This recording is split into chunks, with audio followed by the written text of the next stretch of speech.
Bonsoir et bienvenue pour cette étude et dans cette lettre qui Paul écrit à l'église d'Éphèse. Et nous pourrons dans le chapitre 5 et le verset 18. Ne vous enivrez pas de vin, c'est de la débauche. Soyez au contraire remplis de l'esprit. Et moi, j'ai envie de saluer ceux qui peuvent nous de l'étranger et ceux qui peuvent nous localement, et que Dieu bénisse la lecture de sa parole. Et dans ce texte qui nous trouvons, et nous capables de comprendre le contrôle du Saint-Esprit. Et par cela, nous arrivons à comprendre qu'il n'y a pas de chrétienté sans l'Esprit de Christ qui travaille en nous et par lequel nous bouger, nous faire, nous marcher.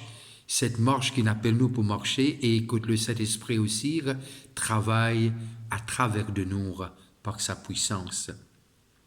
Et dans le contexte qui nous peut guetter aujourd'hui, il appelle rempli du Saint-Esprit. Dans ce texte-là, il pas cause le baptême du Saint-Esprit. Bien que le baptême du Saint-Esprit veut aussi dire être rempli du Saint-Esprit. Et là, nous arrivons à comprendre que le baptême lie à une expérience. Être baptisé de l'Esprit. Et là, nous être baptisés pour être des témoins, nous être baptisés pour être remplis de cette assurance. Quand nous lisons dans les livres des Actes des Apôtres, le chapitre 2, nous arrivons à comprendre de ce que lorsque le baptême, l'Esprit de Dieu descend sur les disciples, et il apporte une assurance, il apporte une vision qui est claire, et la connaissance de Dieu, de Christ, et qui permettent l'homme, qui permettent les disciples pour être des témoins. Et cela les vient du Seigneur, et comment nous apprenons dans Actes, le chapitre 1er, le verset 8. Alors, le pentecôtiste est baptisé, rempli de l'Esprit, mais là, nous arrivons à comprendre de ce que dans ce texte-là, 5, 18, il peut cause quelque chose, toujours du Saint-Esprit, mais il pas cause le baptême. Et bien que maman fait dire que le baptême l'y inclut être rempli du Saint-Esprit. Alors, nous pas capables d'être baptisés du Saint-Esprit sans être remplis du Saint-Esprit. Mais nous capables d'être remplis du Saint-Esprit sans être baptisés du Saint-Esprit. Je le redis. Le baptême du Saint-Esprit, nous arrivons à comprendre que n'est pas capable d'être fait le baptême sans être rempli du Saint-Esprit. Mais être rempli du Saint-Esprit, est capable d'être fait sans le baptême. Lorsque nous lisons dans les livres des Actes, le chapitre 4 et le verset 8, il fait nous comprendre ce que Pierre rempli du Saint-Esprit. Bien que Pierre l'était déjà baptisé et rempli, mais dans le texte, le chapitre 4 de livre, les Actes des Apôtres, il dit nous quelque chose qui est clair. Alors Pierre, rempli du Saint-Esprit, leur dit. Et là, nous arrivons à comprendre de ce que c'est être rempli dans ce texte des livres des Actes des Apôtres, il peut cause être rempli pour quelque chose de spécifique. Et là, lorsque nous lisons le contexte, nous arrivons à comprendre de ce que Pierre, et Dieu de lire la capacité qu'il est capable de causer et qu'il est capable de raconter et qui finit d'arriver. Et quand nous lisons aussi dans Actes, le chapitre 4 et le verset 31, et voilà qu'il est dit à nous. Quand ils eurent prié, le lieu où ils étaient assemblés trembla.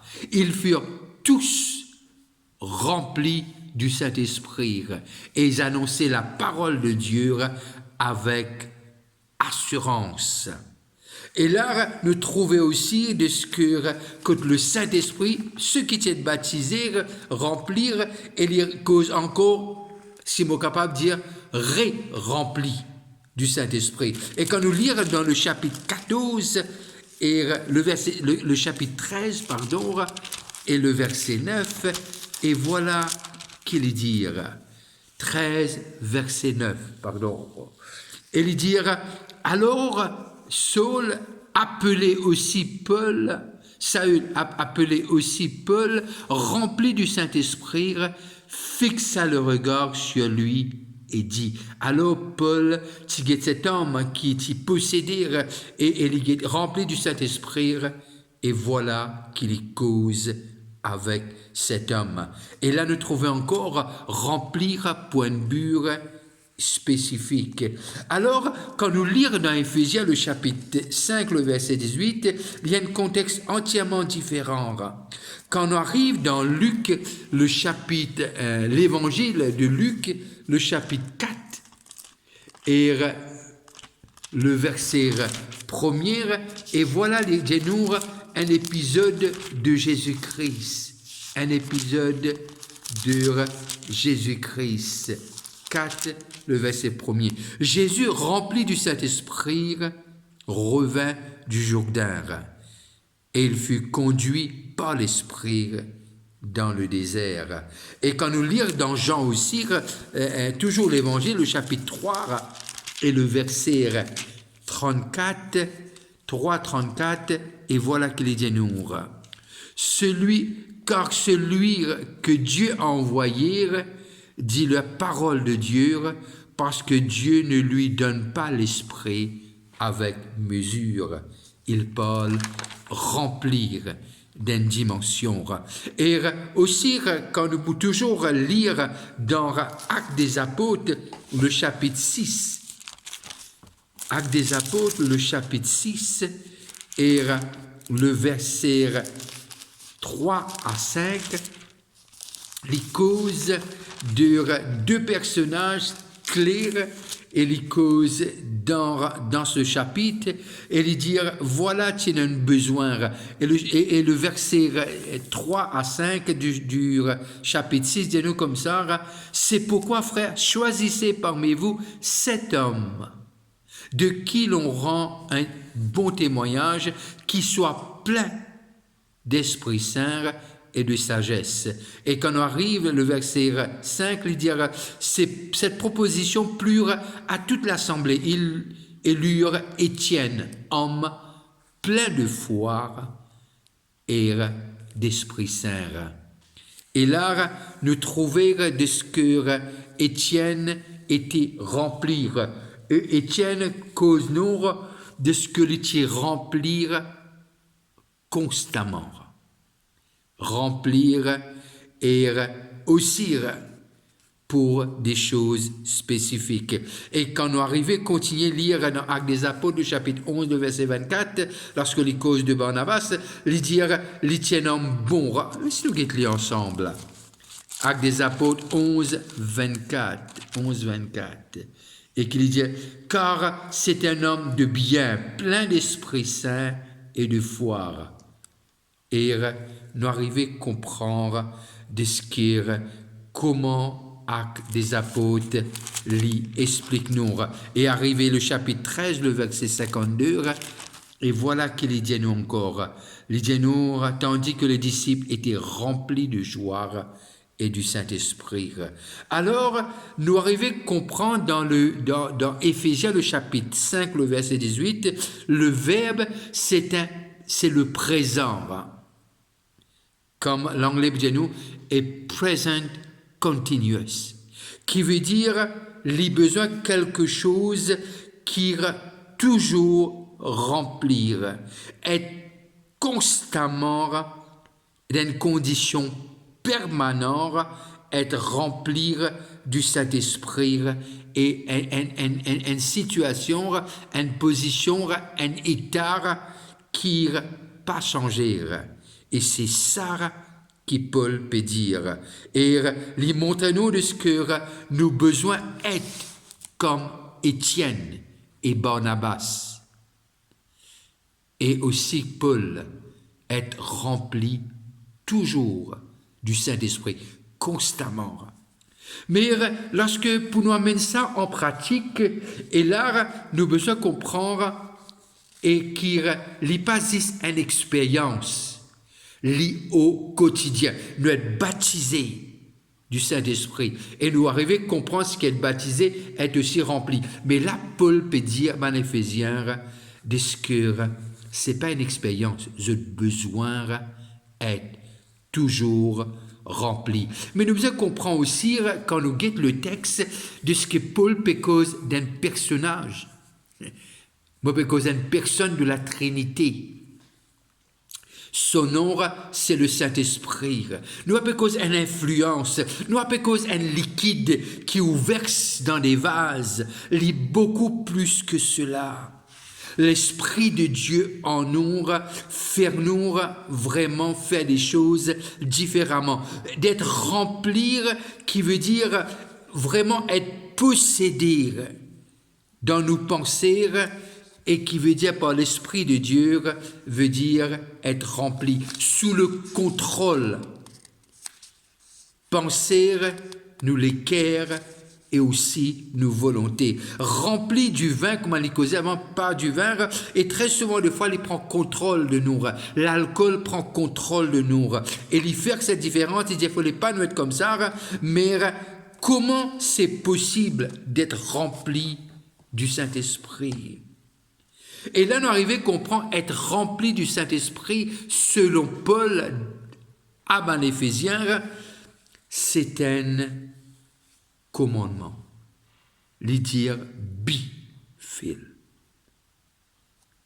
Il peut dire de ce que il a besoin de quelque chose qui nous cherche à être toujours rempli du Saint-Esprit. C'est une condition dans laquelle nous besoin vivre constamment et en permanence, et pas simplement une expérience. Très souvent de fois, nous trouvons ça dans ma réunion, un code, nous trouvons que les personnes qui derrière le pulpit doivent venir et je peux être remplis du Saint-Esprit. Nous comprenons le contexte que ça passait. Ce n'est pas dans aucun cas pour diminuer ces réunions-là, loin de là. Mais simplement, nous avons besoin de comprendre, venir devant prier pour nous, et comme si il verse un liquide en nous, c'est pas ça. Le Saint-Esprit est une personne. Et nous pas piatane qui nous aide remplir. Nous déterminer qu'il quelque part que nous envie. Nous pas piatane qui nous aide remplir, mais simplement nous déterminer d'être remplis du Saint-Esprit. Alors, comment ça te faire? Et nous comprenons très bien quand il dit comme ça, qui nous pas attrister cette personne. Nous pas essayer de contrôler, nous pas vraiment opposer. Et comment nous capables d'opposer, comment nous capables d'attrister lire, c'est par nos façons de faire. Marchant dans la chair et essayant de plaire à l'Esprit Saint. Et nous arrivons à comprendre de ce que, quand nous lisons dans Galates le chapitre 5, et le verset Galates 5, 17, et nous trouvons qui Paul peut dire dans ce livre, il est clair, il est dire 5, 17, et voilà qu'il est dit nous. Car la chair a des désirs contraires à ceux de l'esprit, et l'esprit en a de contraires à ceux de la chair. Ils sont opposés entre eux, afin que vous ne fassiez point ce que vous voudriez. Et là, il montre nous ce conflit qu'il y a entre la chair est l'esprit. Et Paul dit soyez remplis. Il peut dire constamment, en permanence, qui nous est rempli du Saint-Esprit. Alors, il peut dire nous comme ça, écoute ce que l'Esprit peut dire et faire exactement ça.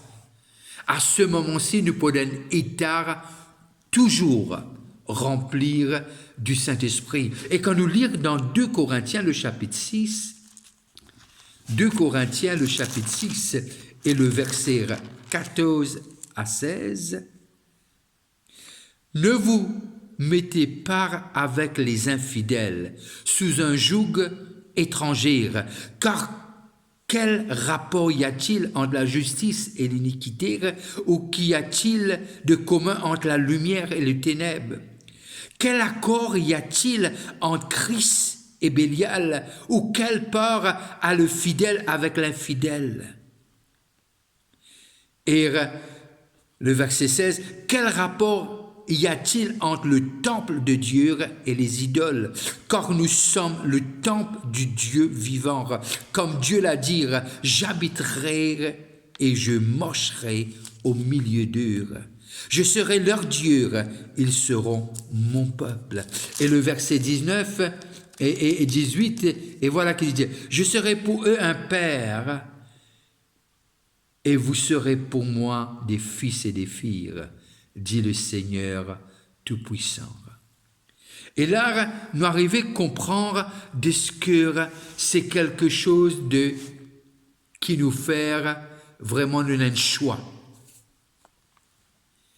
Nous avons un choix à faire, d'être remplis, nous pas capables d'être remplis, en même temps oppose la volonté de l'Esprit. C'est ça que Paul peut dire dans ce contexte. Et quand on arrive dans 2 Corinthiens, toujours le chapitre 13 et le verset 14, voilà qu'il est dit à nous. Et comment j'étais plus avancé dans le judaïsme que beaucoup de ceux de mon âge, excusez-moi, c'est pas le texte, c'est 2 Corinthiens, le chapitre 13 et le verset 14. Voilà.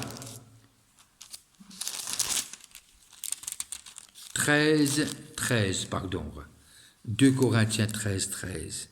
Que la grâce du Seigneur Jésus-Christ, l'amour de Dieu et la communion, 2 Corinthiens 13, 13.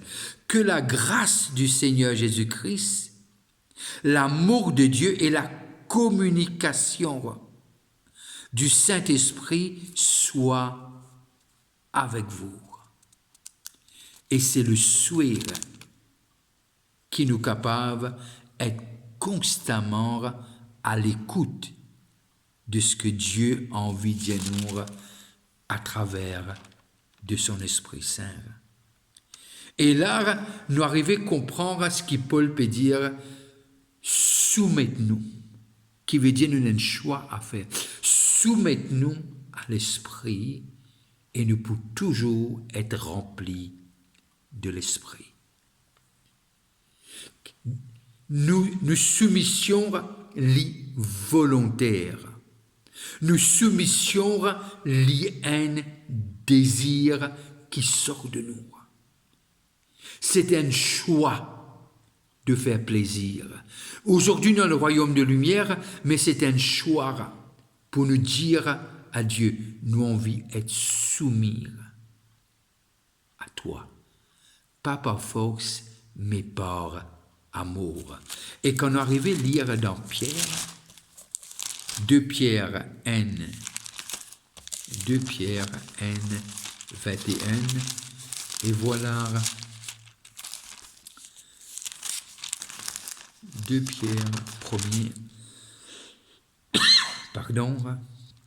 21, car ce n'est pas par une volonté d'homme qu'une prophétie a jamais été apportée, mais c'est poussé par le Saint-Esprit que des hommes ont parlé de la part de Dieu.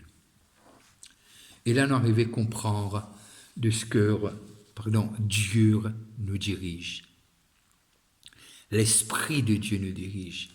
Être rempli du Saint-Esprit, c'est plus qu'une expérience. Et Paul a envie que l'Église d'Éphèse soit toujours dans un état comme Étienne était, comme lui-même il était. C'est un peu ça le texte, choisir de se soumettre et de se laisser diriger que par lui, l'Esprit qu'il a envoyé le jour de la Pentecôte. Et j'espère que cette étude vous a éclairé et béni en même temps. Et je peux simplement vous souhaiter une bonne fin de soirée. Et ceux qui passent à table, je veux vous dire bon appétit. N'oubliez pas, nos réunions sont comme suit. Le jeudi à 7h, on se rencontre. Et les dimanches à 10h. Et on a notre conférence qui arrive. Et ça va être du 28 au 31 à l'auditorium, au GNJ Auditorium à Phoenix. Et notre thème, c'est combattre le bon combat de la foi. Et on a pour speakers que des Mauriciens, des gens qui sont nés dans ce pays, les gens qui connaissent notre histoire et les gens que Dieu a choisis pour être ses serviteurs et ses servantes. Alors, je vous invite dans notre conférence qui va avoir lieu jeudi du 28, jeudi, vendredi, samedi et dimanche, et on va terminer dimanche soir. Que Dieu vous bénisse. N'arrêtez pas de prier pour Maurice, qu'on puisse expérimenter le réveil. Si vous avez un moment, priez pour moi et ma famille. Que Dieu vous bénisse. On se voit très bientôt. Si vous passez et vous voulez venir nous visiter, je serai vraiment content de pouvoir vous rencontrer et vous saluer personnellement. Bonne soirée, on se rencontre bientôt. Bye bye.